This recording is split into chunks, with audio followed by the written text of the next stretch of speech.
One of the first things I heard about Starlight Salvation was how Returnal inspired the experience. Even if Returnal itself had room to improve, I saw a number of players say it was the first roguelike that clicked for them. In the grand scheme of things, that's what really matters. It is also what makes reviewing such experiences tricky, as a lot of the experience is greater than the sum of its parts. With an interesting vision applied to a different demographic, can Starlight Salvation make the same impact, or is it a cheap copy?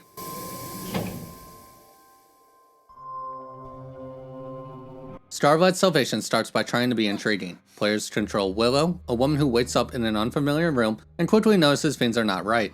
There are some notable elements, such as a number under her eye, that further adds to her confusion. From here, the narrative expands to her trying to escape, aided only by a mysterious AI. This is a story concept that can work, and in Returnal's case worked extremely well, but it largely falls flat here. Part of this is due to how the narrative itself is presented. Outside of a small handful of cutscenes, typically at key moments like defeating a boss, exchanges happen while fighting enemies.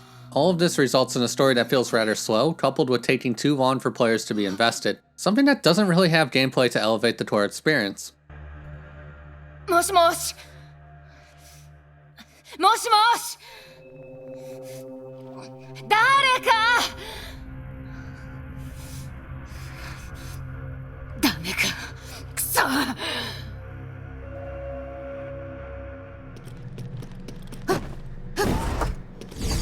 To put it simply, Starlight Salvation's gameplay loop is a mess. This all starts with enemies and their bullet patterns.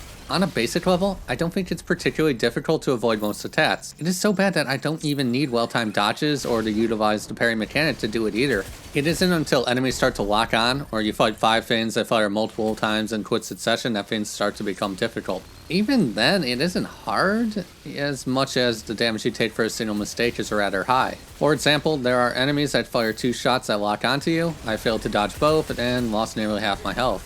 That is a lot.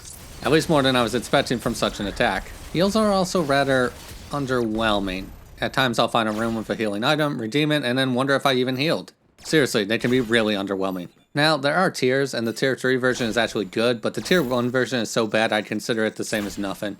The same concept applies to weapons. There are a lot of options, though I found myself gravitating towards Rapid Shadow. It has good damage with a solid reload. There are a few other notable choices, but long term it doesn't really matter. I say this because weapons can be leveled, and at a rate that far exceeds natural progression. This encourages complacency, as I was less motivated to try something new. It also doesn't help that some weapon levels either do nothing, or the difference is so small it isn't even noticeable.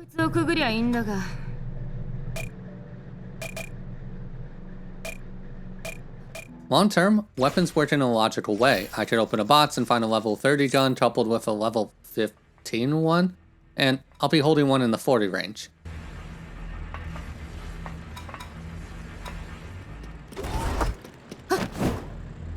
Another fundamental issue stems from not knowing if this is actually intended to be a hard experience. It can be at times, and certain choices suggest it, yet other mechanics are just not thought out. For example, I can simply run through most stages. Outside of a small handful of rooms, I can skip every fight on the entire floor. This will limit your weapon level, as enemies give the resource needed to level it, but there are ways to circumvent that as well. Failing a run also isn't really failing. I'll lose progress on the floor, plus whatever weapon I'm holding. But I can do a tactical failure by simply swapping weapons and losing at the start of the next floor. This will give me full health, armor, plus retain my favorite weapon. From there, I just need to open a red box and grab a weapon to repeat the cycle. It makes getting to the boss a guarantee, yet the fights themselves have quite the range of difficulty.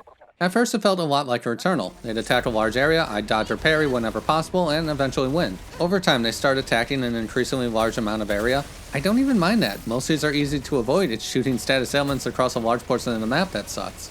It just feels cheap when you're limited in space, options, and ultimately damage. And even then, it isn't a lost cause.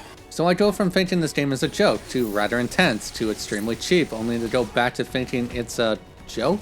And I don't know, I'd rather it stick in a lane, and ideally if it wants to go hardcore, it remains throughout to ensure players have the experience to win.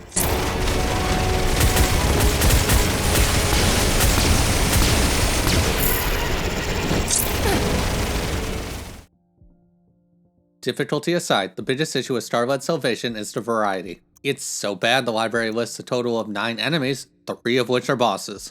Admittedly, this is somewhat disingenuous. It doesn't count variations with different weapons or massive changes like being green instead of gray.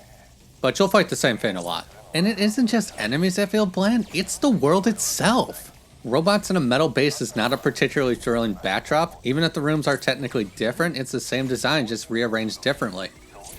Even long term, level variety expands to the same thing with a blue tint and later a red tint. I sadly wish this was me being facetious. I mean, technically the blue tint indicates it's the ice level, and red is obviously fire. It just needs more. Of everything. It needs more of everything.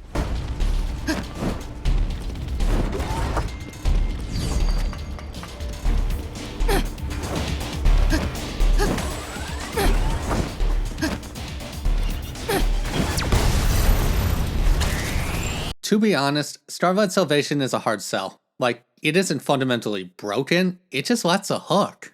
I never got invested in the story, the world is too bland to care about, and even the difficulty was either a joke or what I'd consider cheap. Some points even had so many glowing items on a stage it simply hurt my eyes. And throughout I found myself surprised at how long everything felt. It is never a good sign when I think I've been playing for 30 minutes, only to see my recording is at the 10-minute mark. So for these reasons, I'd say it's probably better to pass on it, or wait for a sizable sale. Hey, thanks for watching. If you enjoyed the video, hit the like button, and for more content, please subscribe.